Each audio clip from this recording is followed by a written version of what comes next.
Tapuaiga Samoa Tiute mawhaiwa o le ne yaso. Ai o maia se o tātou Tapuaiga ne atua. Lea li ia e au mai a te au i le ala o autu la fono. Ono o ana lava lea iai se ia o i le ngata anga. Ia e au mai a te au ono o ana lea i lautu la fono. Ma o tausia ma lo loto atoa. Se o tātou te talo mo le anganga pai. Tātou wifo ma talo i le atu. Faifua lava le Tapuaiga lo atu nuu le nei Afiafi.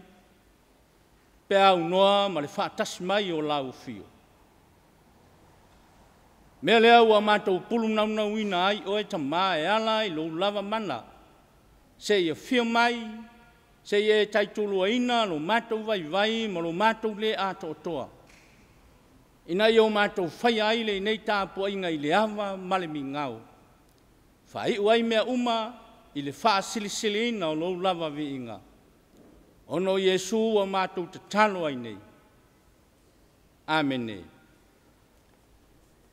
O le whaitawina o le tusi paia. Tusi fifi lia mai le whea ngainga fau. Tusi a pe telu mua a o lona mata upo e wha.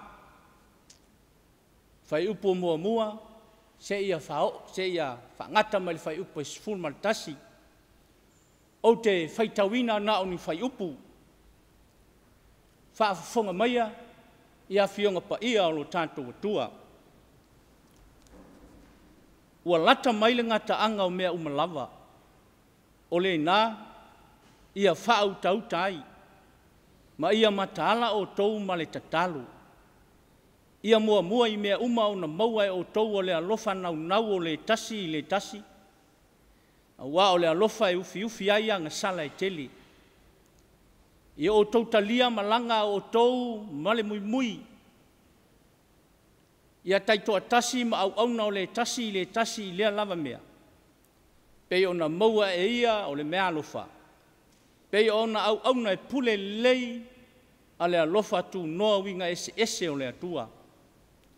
A whai e tautala se tasi e tusa mafionga le atua. A whai au na se tasi ia tusa ma le maalosi ua fo ina mai e le atua. Ina ia vi ia le atua i mea umalawa. Ono o Yesu Keriso. Ia te ia le vi inga ma le mana e whaavavau lava. Amene. Whamanuia te le mai le atua i la o tau whaafonga mai i le whaitawina o ana whionga paia. Mai atu mau atu pēa ia te ia luna lava vi inga. Nei e whaavavau lava. O le launga i le suafa mamalu o le atua le tamā le alo ma le anganga sa. Amene. Mai le tusi sa whaitawina mai le whenga inga fau. Pe telu mua lona matau pai wha o le whaipu mua se i wha ngata ma le whaipu sumatas. O le manatu au tu e au aini mawhauwhanga o le nei Afiafi. E tusa ma le tusi o le au tau mawhai e whapea. Ia nga le lei le tasi i le isi. Ia nga le lei le tasi i le isi. Be kind to one another. O le upuanga le lei o le soa nauna e whaamatala ina ai se nauna. E mawhai foi o na avea manauna. O lona whaonga ina la whaasoa nauna i le manatu autu. O loo au mai ai se lapata inga pa se tima inga le apostolo petelu. Mo le au whaatua tua. O le upuanga le lei le tātou ngangana. O lo fausia mai aini upu se lua. O le upuanga ma le upu le lei. O le upuanga e fasino i le amio. A o le upu le lei ua fasino i se mea ua matango fie. I lona whaonga ina lata mai. O le amio ua le lei. O le haungani lea le apostolo i le au whaatua tua. O wā o loo filo ngia ai le soifuanga whaapau-pau, ma le soifuanga e tusa, ma le fina ngalo le atua, i lea maenga o le lalolangi i a sia i titi, pei ona o atu i aile tala le lei. O le papo lenga o le tusitala, ina ine toe pisia le soifuanga o tangata, i anga whaapau-pau, ma le tuina nau o le tino. O winga i o le olanga tuai, ua ula vale ai tangata, ma se ai ma le ola o le tala le lei. O le fai upo e fitu, o loo mai o i o mai ai, mea e ao na fai ai le tangata whaatuatua, e lave ai mai ai le ola whaalitino, po o le ola tuina nau, o le matala, o le whaautauta, ma le tatalu. A le fai upo e iwa e o atu i le amatanga o le fai upo e se fulmalitasi. O loo tau au fai uma, i le upu lea wa avea ma manatu au tu, i anga le lei. O le tala la la apostol. O le alofa nau o le tasi i le tasi. Aua o le alofa e ufi ai anga sala e tele. O le talia o malanga, ma le le mui. O le au o le tasi i le tasi. O le tautala o se tasi e tusa mafionga le atua. O le ola i atusa, ma le malosi ua fo ina mai e le atua. Aua o anga ia. E tatau mo le tangata whātua i le atua anga le lei. Awhai o le atua anga le lei. E tatau fo i la o nā tangia i le tangata whātua. Lea anga, po o lea amio. O le upuanga le lei i lona winga nauna, o le mea lofa le atua. O lona winga le anganga fo i lea. Ai a matala ina i loa le tangata whātua. O le tangata anga le lei. O lona winga. O le tangata ua iai mea lofa le atua. A whaila oe o le tangata e 5 malosi, pe 5 vai. Tangata o au ina le lei, pe le ai. Tangata tau o loa, pe le tau o loa. Tangata mau tofi, pe le mau tofi. A e anga le lei so se tangata. Oe lava, o le tangata o le atua. Manatua. E le o anga mani a mia uma, o mea le lei. O le anga le lei lama ia, o le mea le lei mai le atua. O lona winga, o le mea alofa ua avatu e le atua mo oe, e te whaatau ini na ai le fina ngalo le atua, mo le manuia o tangata. E iei taimi tātou te whai ai ni anga, po o ni a mio ina ia au amana ia ai tātou e tangata. Pe tātou te whaia fo ini mea, ina ia vi ia ai tātou, e ina ia tau i mai ai tātou e tangata. O mea ia, e tau o whao so songa, po o le whaali tinu. I le whaapea ua tau leanga ina ai leanga nuu wha Samoa. Aua a ave sau si, i se whaalave lave o se ainga. E toi teu mai oe le ainga. O leanga nuu le nga wha Samoa. O loo Afiafi ai le nganga, fe tausi ai, i mea lofa le atua.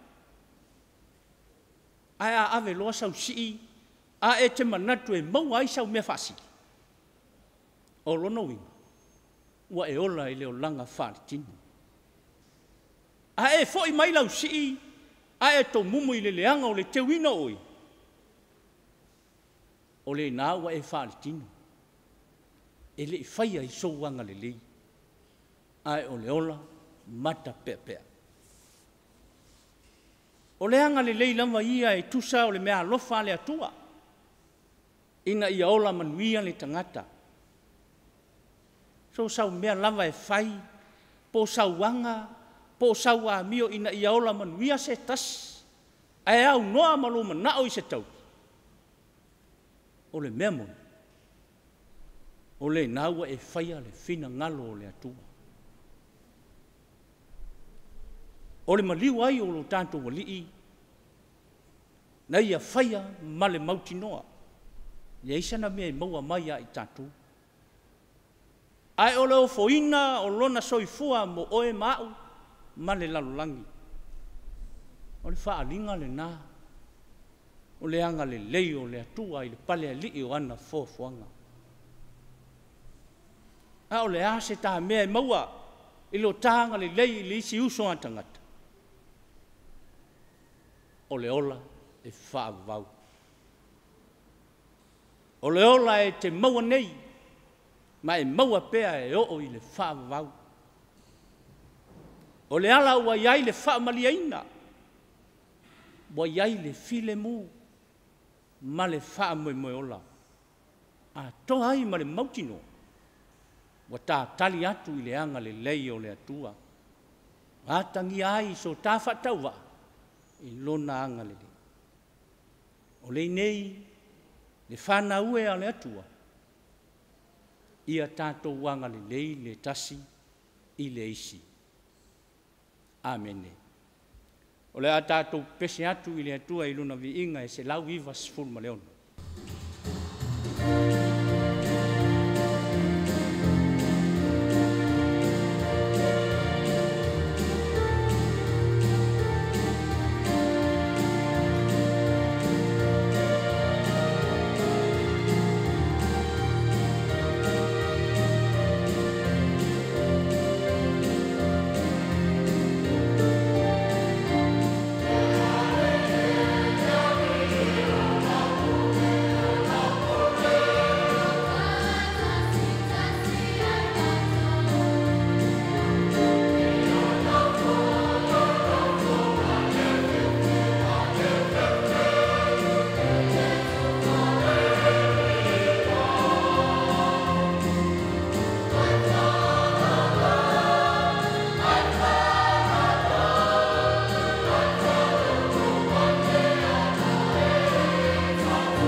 le tātou whaasanga atu loa ia tātou tālusanga.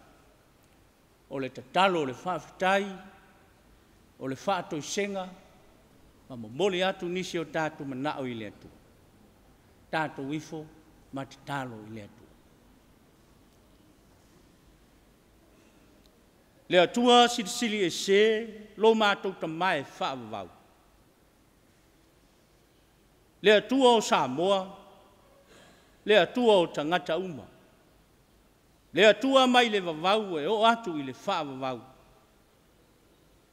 Mapu mai lo atu nuu i te ute ma whaiva. O lava singa ma ngaruenga o le nei aso. A o le tangata foi ma lana sahatia. Manuia mea uma i lo walofa tausimai.